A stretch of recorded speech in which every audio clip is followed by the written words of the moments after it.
ഇന്നത്തെ ഞങ്ങളുടെ സൈക്കിൾ യാത്ര പാഡർബോണിൻ്റെ ചരിത്രമുറങ്ങുന്നൊരിടത്തേക്കാണ്. ഷ്ലോസ് നോയ് ഹൗസ്. സത്യം പറയുകയാണെങ്കിൽ ജർമ്മനിയിലത്തെ സ്പ്രിംഗ് സീസൺ ഭയങ്കര ബ്യൂട്ടിഫുള്ളാണ്. വഴിയിലൊക്കെ ഇങ്ങനെ ഫുള്ളായിട്ട് വിരിഞ്ഞു നിൽക്കുന്ന പൂക്കളൊക്കെ നമുക്കിത് കാണുമ്പോൾ തന്നെ മനസ്സിന് നല്ലൊരു സുഖമാണ് കിട്ടുക. എനിക്ക് ഇവിടെ ജർമ്മനിയിൽ വന്നിട്ട് ഏറ്റവും ഇഷ്ടപ്പെട്ട ഒരു കാര്യമാണ് കണ്ണേട്ടൻ്റെ കൂടെ ഇങ്ങനെ സൈക്കിൾ റൈഡിങ്ങിന് പോകുന്നത്. എനിക്ക് തോന്നുന്നു ജർമ്മനിയിലത്തെ സൈക്കിൾ യാത്രകളൊക്കെ ഇത്രയും സുരക്ഷിതമാക്കുന്നത് ഇവിടുത്തെ കൃത്യമായ നിയമങ്ങളാണ്. പേഴ്സണലി പറയുകയാണെങ്കിൽ ഞാൻ മുന്നേ സൈക്കിളൊന്നും ചവിട്ടാത്ത ഒരാളായിരുന്നു. ഇവിടെ വന്നിട്ടാണ് ഞാൻ സൈക്കിൾ ചവിട്ടുന്നതും കോൺഫിഡൻ്റ് ആയിട്ട് സൈക്കിൾ ഓടിക്കുന്നതും. സോ നമ്മളിതാ ഷ്ലോസ് നോയ് ഹൗസിൻ്റെ റീജിയനിലേക്ക് എത്തിയിരിക്കുകയാണ്. എല്ലായിടത്തും നിറച്ചും പൂക്കളാണ്. നമ്മുടെ നാട്ടിലെ ജമന്തിയൊക്കെ പോലുള്ള പൂവാണ് ഈ വഴിയിലൊക്കെ ഇങ്ങനെ കൂടുതലായിട്ട് ഇങ്ങനെ വിരിഞ്ഞു നിൽക്കുന്നത്. ഒരു വലിയ കോട്ട കാണാൻ വരുമ്പോൾ നമ്മൾ ആദ്യം എന്തായിരിക്കും പ്രതീക്ഷിക്കുക? ഗാംഭീര്യമുള്ള ഒരു വലിയ കവാടം, രാജകീയമായ കാഴ്ചകളൊക്കെ അല്ലേ? എന്നാൽ ഞങ്ങളെ ആദ്യം വരവേറ്റിയത് ഈ ഒരു ട്രാഫിക് സിഗ്നലായിരുന്നു. സിഗ്നൽ മാറാൻ കാത്തു നിൽക്കുമ്പോൾ ദൂരെ കോട്ടയുടെ ഒരു വശം കാണാം. സത്യം പറഞ്ഞാൽ ഇത് കണ്ടപ്പോൾ ആദ്യം ചെറിയൊരു സംശയമൊക്കെ തോന്നിപ്പോയി. ഇത് തന്നെയാണോ നമ്മൾ തേടി വന്ന ആ കോട്ട? കാരണം ഇവിടുന്ന് നോക്കിയാൽ ഇതൊരു സാധാരണ പഴയ കെട്ടിടം പോലെ തോന്നുള്ളൂ. ഞങ്ങളങ്ങനെ പതിയെ ഉള്ളിലോട്ട് കയറി സൈക്കിളൊക്കെ പാർക്ക് ചെയ്തു. നമ്മൾ സാധാരണ കോട്ടകളെന്ന് കേൾക്കുമ്പോൾ കല്ലും മണ്ണും നിറഞ്ഞ പഴയ കെട്ടിടങ്ങളാണ് ഓർക്കാറുള്ളത്. എന്നാൽ ഷ്ലോസ് ന്യൂ ഹൗസ് ആ ചിന്ത മാറ്റിക്കളയും. സൈക്കിൾ ചവിട്ടി ഇവിടെ എത്തുമ്പോൾ നമ്മളെ ഗ്രീറ്റ് ചെയ്യുന്നത് ആകാശത്തെ മുട്ടുന്ന വലിയ 4 ഗോപുരങ്ങളും അതിനു ചുറ്റുമുള്ള ശാന്തമായ വാട്ടർ ബോഡീസും ആണ്. ഇത് കാണുമ്പോൾ തന്നെ മനസ്സിനൊരു പ്രത്യേക സന്തോഷം കിട്ടും. ഇവിടുത്തെ സ്റ്റോറി ഭയങ്കര ഇൻട്രസ്റ്റിംഗ് ആണ്. അതായത് 16-ാം നൂറ്റാണ്ടിലെ വൈസർ നവോത്ഥാന ശൈലിയിൽ പണി കഴിപ്പിച്ച ഭയങ്കര ബ്യൂട്ടിഫുൾ ആയിട്ടുള്ള ഒരു കോട്ടയാണിത്. പിന്നെ എടുത്തു പറയേണ്ട ഒരു കാര്യം എന്താ വെച്ചാൽ 2ാം ലോക മഹായുദ്ധത്തിൽ തകരാതെ അവശേഷിച്ച ചുരുക്കം ചില കോട്ടകളിലൊന്നാണ് ഈ ഷ്ലോസ് നോയ് ഹൗസ്. ഈ കോട്ടയ്ക്ക് ഒരു പ്രത്യേകത ഉണ്ട്. എന്താണെന്നറിയോ? നമ്മളൊക്കെ കോട്ട എന്ന് കേൾക്കുമ്പോൾ ഏതെങ്കിലും രാജാവിൻ്റെ ഒക്കെ കോട്ടയായിട്ടല്ലേ നമുക്കൊക്കെ തോന്നുക. പക്ഷേ ഇവിടെ നേരെ മറിച്ചാണ്. ഈ കോട്ട ബിഷപ്സിൻ്റെ കോട്ടയാണ്. അന്നത്തെ കാലത്ത് പാഡർബോൺ പ്രദേശം ഭരിച്ചിരുന്നത് പ്രിൻസ് ബിഷപ്സ് ആയിരുന്നു. അവരായിരുന്നു ഇവിടുത്തെ മതനേതാക്കളും ഭരണാധികാരികളും. അപ്പോൾ അവർക്കായിട്ട് സുരക്ഷിതവും ഭംഗിയുള്ള ഒരു ഔദ്യോഗിക വസതി വേണമായിരുന്നു. അങ്ങനെയാണ് ഈ കോട്ട നിർമ്മിച്ചത്. അതായത് മതവും അധികാരവും ഒരുമിച്ചിരുന്ന ഒരു കാലഘട്ടത്തിന്റെ അവശേഷിപ്പായിട്ടാണ് ഇന്ന് ഈ കോട്ട നിലകൊള്ളുന്നത്. ഈ കെട്ടിടം റെനൈസൻസ് ശൈലിയിലാണ് നിർമ്മിച്ചിരിക്കുന്നത്. സിമെട്രിക്കായ ഡിസൈൻ, വലിയ ജനാലകൾ, അദ്വൈതം തുളുമ്പുന്ന ആകൃതികൾ, ഇവയെല്ലാം കാണുമ്പോൾ ഇതിന്റെ നിർമ്മാണം വെറും സുരക്ഷയ്ക്കല്ല, മറിച്ച് അധികാരത്തിന്റെ പ്രൗഢി കാണിക്കാനാണെന്ന് നമുക്ക് മനസ്സിലാവും. കോട്ടയ്ക്ക് ചുറ്റുമുള്ള ഈ വെള്ളം ശ്രദ്ധിച്ചോ? ഇതിനെ ഇംഗ്ലീഷിൽ മോട്ട് എന്നാണ് പറയുക. ഇത് പണ്ട് ശത്രുക്കളിൽ നിന്ന് പ്രതിരോധിക്കാൻ ഉപയോഗിച്ചിരുന്നതാണെങ്കിലും ഇന്ന് ഇതിവിടുത്തെ ഭംഗി ഇരട്ടിയാക്കുന്നു. വേറൊരു ഇൻട്രസ്റ്റിംഗ് ഫാക്റ്റ് എന്താണെന്നറിയോ? ഈ വെള്ളം വരുന്നത് പാഡർബോണിലെ 3 നദികളിൽ നിന്നാണ്: അൽമേ, ലിപ്പേ ആൻഡ് പാഡർ. അപ്പോൾ അതുകൊണ്ട് തന്നെ ഈ 3 നദികളുടെ മീറ്റിംഗ് പോയിന്റിലാണ് ഈ കാസിൽ സ്ഥിതി ചെയ്യുന്നത്. ഈ കോട്ടയിലെ മറ്റൊരു ആകർഷണം എന്ന് പറയുന്നത് ഇവിടുത്തെ ബറോക്ക് ഗാർഡൻസ് ആണ്. നല്ല കുളിർമേകുന്ന ഡിസൈനുകളിൽ കൃത്യമായ അളവിലുള്ള പുൽത്തകിടികളും പലതരത്തിലുള്ള ചെടികളും പൂക്കളും ഇവിടെ ഉണ്ട്. ഇവിടെ നിൽക്കുമ്പോൾ നമ്മൾ പണ്ടത്തെ ഏതോ രാജകീയ കാലഘട്ടത്തിൽ എത്തിയതുപോലെ തോന്നും. ഇവിടെ ഒരുപാട് പേര് ഫോട്ടോ എടുക്കാനും വീഡിയോ എടുക്കാനൊക്കെ വരാറുണ്ട്. ഈ കാസിലിന് ചുറ്റും ഒരുപാട് ഫോട്ടോജനിക് ആയിട്ടുള്ള ലൊക്കേഷൻസ് ഉണ്ട്. അതുകൊണ്ട് തന്നെ കുറേ ടൂറിസ്റ്റുകൾ വരാറുണ്ട് ഇവിടെ. ടൂറിസ്റ്റുകൾ മാത്രമല്ല, ലോക്കൽസ് ആണെങ്കിലും ഫോട്ടോഷൂട്ടിനൊക്കെ വരുന്നൊരു കോമൺ സ്ഥലമാണ് ഇപ്പോൾ ഈ കാസിൽ. 16-ാം നൂറ്റാണ്ടിലെ കൺസ്ട്രക്ഷന് ശേഷം ഒരുപാട് മാറ്റങ്ങൾ ഈ കോട്ട കണ്ടു. യുദ്ധങ്ങളുണ്ടായി, ഭരണവ്യവസ്ഥയിലെ മാറ്റങ്ങളുണ്ടായി, മതപരമായ ശക്തിയുടെ മാറ്റങ്ങളുണ്ടായി, അങ്ങനെ ഒരുപാട്. നെപ്പോളിയൻ്റെ കാലത്ത് ഇതൊരു പട്ടാള ബരാക്കായിട്ട് വരെ ഉപയോഗിച്ചിട്ടുണ്ട്. പക്ഷേ ഇന്ന് ഈ കോട്ട ഒരു മ്യൂസിയമായിട്ടും ഒരു സാംസ്കാരിക കേന്ദ്രവുമായിട്ടാണ് ഉപയോഗിക്കുന്നത്. സോഷ്യൽ ഗ്യാതറിങ്സിനും പിന്നെ ഓരോ ചെറിയ ഇവൻറ്റ്സിനൊക്കെ ആയിട്ട് ഇപ്പോൾ ഈ കോട്ട ഉപയോഗിക്കാറുണ്ട്. ഇന്ന് ഈ കാസിൽ ഒരു റിയൽ ഷൂളെ ആയിട്ട് പ്രവർത്തിക്കുന്നുണ്ട്. ഇവിടുത്തെ ഒരു സ്കൂൾ ടൈപ്പാണത്. ഇപ്പോൾ കുട്ടികളോട് വന്ന് പഠിക്കാറൊക്കെ ഉണ്ട്. പണ്ട് അധികാരത്തിൻ്റെയും ശക്തിയുടെയും അടയാളമായിരുന്ന ഈ കോട്ട ഇപ്പോൾ ആളുകൾ ചരിത്രം ആസ്വദിക്കാനും ശാന്തമായി സമയം ചെലവഴിക്കാനുമായിട്ടാണ് വരുന്നത്. അങ്ങനെ ഫോർട്ടൊക്കെ കണ്ട് ഇറങ്ങാൻ നിൽക്കുമ്പോഴാണ് ഒരു പുള്ളിക്കാരൻ ഞങ്ങളുടെ അടുത്തേക്ക് വന്നിട്ട് വെള്ളത്തിലോട്ട് ചൂണ്ടിക്കാണിക്കാൻ തുടങ്ങി.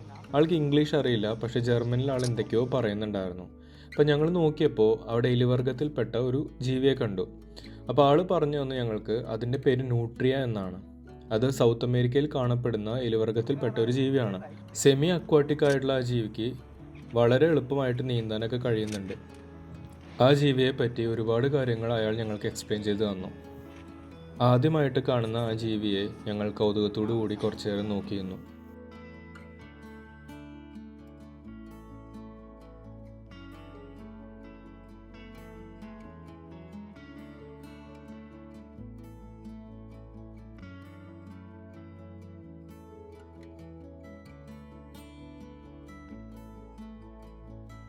അങ്ങനെ കൊട്ടാരത്തിൻ്റെ ചരിത്ര കാഴ്ചകൾക്കൊക്കെ ശേഷം ഞങ്ങൾ ആ പരിസരം ഒന്ന് ചുറ്റിക്കാണാൻ തീരുമാനിച്ചു. കോട്ടയ്ക്ക് ചുറ്റുമുള്ള ഈ പ്രദേശം ഭയങ്കര ബ്യൂട്ടിഫുള്ളാണ്. കുഞ്ഞു കുഞ്ഞു ജലാശയങ്ങളും പച്ചപ്പൊക്കെ ആയിട്ട് നമുക്ക് മനസ്സിനൊക്കെ നല്ല പോസിറ്റീവ് വൈബ് നൽകുന്ന ഒരു സ്ഥലമാണ്. Everything's about to come my way. Nothing can ruin my day. No matter what anyone does or say, I smile at fools. No, I don't care 'cause I am on my way up. And I won't stop, I won't slow down. Steady on my feet, I'm gonna rise up.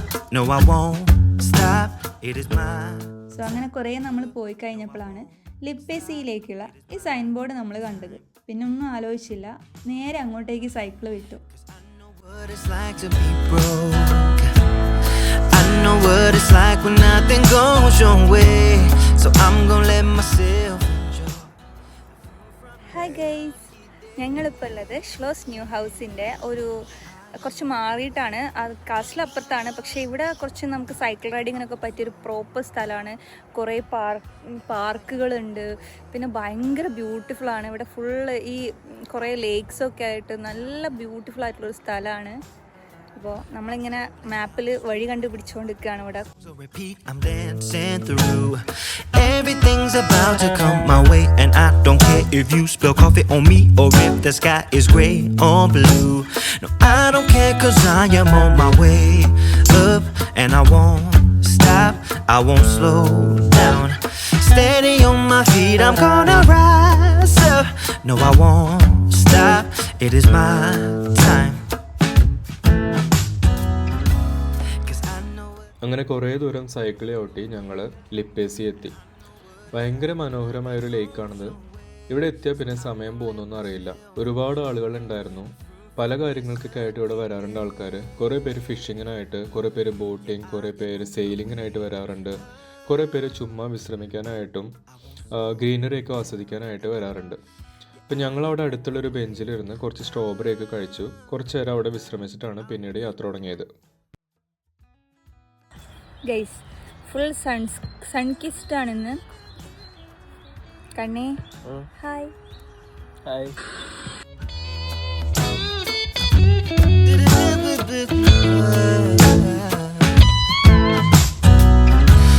Yeah, I know what it's like to be broken. And I know what it's like when nothing goes your way. So I'm just gonna let myself enjoy the fruit from. ദേ ഇത് കണ്ടോ, ഇത് മനുഷ്യർ പക്ഷികൾക്കായിട്ട് നിർമ്മിച്ചിട്ടുള്ള കൂടുകളാണ്.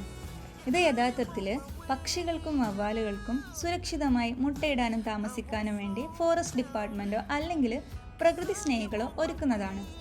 കാടുകളൊക്കെ ഇങ്ങനെ കുറയുമ്പോൾ പക്ഷികൾക്ക് പ്രകൃതിദത്തമായിട്ടുള്ള ഈ കൂടുകളൊക്കെ ഇല്ലാതാവുമ്പോൾ ഇത് പരിഹരിക്കാൻ വേണ്ടിയിട്ടുള്ള നെസ്റ്റിംഗ് ബോക്സസ് ആണ് ഇങ്ങനെ സ്ഥാപിക്കുന്നത്. പോകുന്ന വഴിയിൽ ലിപ്പേസിയിലെ പ്രശസ്തമായ കുറച്ച് സെയിലിംഗ് കാഴ്ചകളൊക്കെ ഞങ്ങൾ കണ്ടു. ഇവിടെ ഒരു സെയിലിംഗ് സ്കൂൾ തന്നെയുണ്ട്, പാഡർബോൺ യാട്ട്സ് ക്ലബ്ബ്. ഇപ്പോൾ കാറ്റിൻ്റെ ദിശ അറിഞ്ഞിട്ട് വെള്ളത്തിലൂടെ നീങ്ങുന്ന ഈ പായ് കപ്പലുകൾ ലിപ്പേസിയിലൊരു സ്ഥിരം കാഴ്ചയാണ്. സെയിലിംഗ് മാത്രമല്ല, ഇവിടെ സർഫിങ്ങും സാൻഡ് ബീച്ചും ഒക്കെ ആയിട്ട് ഒരു മിനി ഗോവ ഫീൽ തന്നെ കിട്ടും. സാലിറ്റോസ് ബീച്ച് എന്ന് പറയുന്ന ഈ ബീച്ച് ഇവിടെ സമ്മർ കാലത്ത് ഭയങ്കര പോപ്പുലറാണ്. ഒരുപാട് ടൂറിസ്റ്റുകളും ലോക്കൽസും ഒക്കെ വരാറുള്ള സ്ഥലമാണിത്.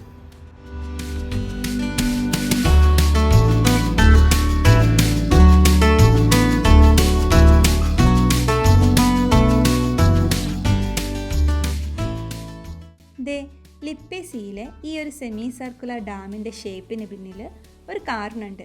ഇത് വെള്ളത്തിൻ്റെ ഒഴുക്കിനെ നിയന്ത്രിക്കാനും പിന്നെ ഒരേ സമയം വലിയ അളവിൽ വെള്ളം താഴേക്ക് വരുമ്പോൾ ഉണ്ടാകുന്ന പ്രഷർ കുറയ്ക്കാനും വേണ്ടിയിട്ടാണ് ഇങ്ങനെ നിർമ്മിച്ചിരിക്കുന്നത്.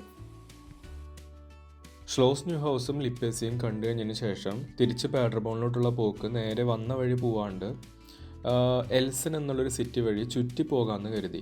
അതൊരു 10 കിലോമീറ്ററോളം ഉണ്ടായിരുന്നു പാഡർബോണിലോട്ട്. പക്ഷേ ആ വഴി പോകാനായിട്ട് ഞങ്ങൾ തീരുമാനിച്ചു. തിരിച്ചുള്ള യാത്രയിൽ പലതരത്തിലുള്ള കൃഷികളും ചെടികളും ഒക്കെ ഞങ്ങൾ കണ്ടു. നല്ല ക്ഷീണം ഉണ്ടായിരുന്നെങ്കിലും ഇതെല്ലാം ആസ്വദിച്ച് ഞങ്ങൾ പതിയെ തിരിച്ച് പാഡർബോണിലോട്ട് ചവിട്ടി. നമ്മൾ ആക്ച്വലി പ്ലാൻ ചെയ്തതിനേക്കാളും കുറച്ച് ലേറ്റായി തിരിക്കാൻ വേണ്ടിയിട്ട്. സോ നല്ല വിശപ്പുണ്ടായി. അതുകൊണ്ട് വഴിയിൽ കണ്ട ഒരു സൂപ്പർ മാർക്കറ്റിൽ കയറി കുറച്ച് സ്നാക്സൊക്കെ വാങ്ങി അത് കഴിച്ച് തിരിച്ചു. ജർമ്മനിയിലെ വഴിയോരങ്ങളിൽ ഈ കാണുന്ന മഞ്ഞക്കടൽ ശരിക്കും റാപ്പേ സീഡ് അല്ലെങ്കിൽ കനോള പാടങ്ങളാണ്. വെറുതെ ഭംഗിക്ക് വേണ്ടി മാത്രമല്ല ഇത് കൃഷി ചെയ്യണത്. ഇതിൻ്റെ വിത്തുകളിൽ നിന്ന് നമ്മൾ പാചകത്തിന് ഉപയോഗിക്കുന്ന കനോള ഓയിൽ നിർമ്മിക്കുന്നുണ്ട്. കൂടാതെ ബയോഡീസൽ നിർമ്മാണത്തിനും ഇത് ഉപയോഗിക്കാറുണ്ട്. അപ്പോൾ ഏപ്രിൽ മെയ് മാസങ്ങളിൽ ജർമ്മനിക്ക് ശരിക്കും ഒരു മഞ്ഞ നിറമാണെന്ന് നമുക്ക് തോന്നിപ്പോവും. അങ്ങനെ ഏകദേശം 30-35 കിലോമീറ്ററോളം നീണ്ട ഞങ്ങളുടെ ഈ സൈക്കിൾ യാത്ര ഇവിടെ അവസാനിക്കുകയാണ്. അപ്പോൾ രാവിലെ ഷ്ലോസ് ന്യൂ ഹൗസിലൂടെയും ലിപ്പേസിയിലൂടെയും എൽസണിലൂടെയൊക്കെയുള്ള ഈ യാത്ര ഞങ്ങൾക്ക് കുറേ നല്ല മെമ്മറീസാണ് നൽകിയത്. അപ്പോൾ ഇങ്ങനത്തെ കുഞ്ഞു കുഞ്ഞു യാത്രകളാണ് ഈ ഒരു അബ്രോഡ് ലൈഫിൽ ഞങ്ങൾക്ക് സന്തോഷം നൽകുന്നത്. സോ ഈ വീഡിയോ നിങ്ങൾക്കും ഇഷ്ടപ്പെട്ടു എന്ന് കരുതുന്നു. അപ്പോൾ ഇഷ്ടമായിട്ടുണ്ടെങ്കിൽ ഞങ്ങളുടെ വീഡിയോ ഷെയർ ചെയ്യാനും സബ്സ്ക്രൈബ് ചെയ്യാനും മറക്കരുത്.